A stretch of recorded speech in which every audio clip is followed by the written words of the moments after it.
जो टॉपिक है उनको थोड़े से यानी मिक्स टॉपिक है। मिक्स का मतलब होता है कि ना हम इन्हें इकोनॉमी कहेंगे, ना हम इन्हें पूरा एनवायरमेंट कहेंगे, ना हम इन्हें पूरा एथिक्स कहेंगे। यानी आज ये टॉपिक अपने आप में IQ IP हो करके ही आए, ठीक है ना।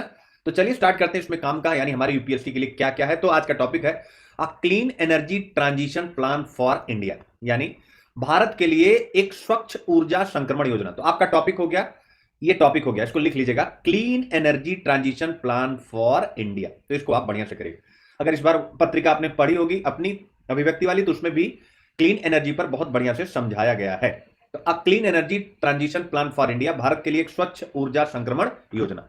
ऊर्जा संक्रमण आप समझ गए होंगे, शब्द से ही स्पष्ट है। क्या स्पष्ट है? शब्द से ही स्पष्ट है। क्या स्पष्ट है?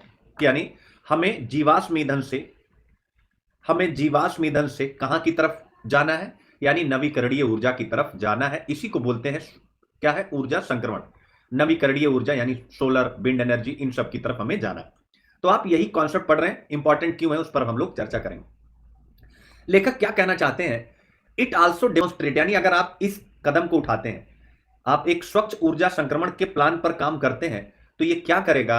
याद रखिएगा, यह स्वदेशी प्रौद्योगिकी के साथ संसाधनों का अनुकूलन करके जलवायु परिवर्तन शमन के प्रति प्रतिबद्धता को भी दर्शाएगा। यानी अगर आप स्वच्छ ऊर्जा संक्रमण की तरफ जा रहे हैं, तो इसका मतलब है कि आपकी जो वैश्विक रूप से जो आपकी छवि है वो भी मजबूत होगी, क्योंकि आप ऐसा करते हैं तो क्लाइमेट चेंज को भी आप एक सहारा देने जा रहे हैं। यह चीज यहां पर कही गई। यानी सिंपल सी बात है, लेखक कहना चाहते हैं कि ऊर्जा संक्रमण योजना की भारत को अत्यधिक आवश्यकता है। भारत के पास योजनाएं हैं, लेकिन हमें और बेहतर काम करने की आवश्यकता है, याद रखें।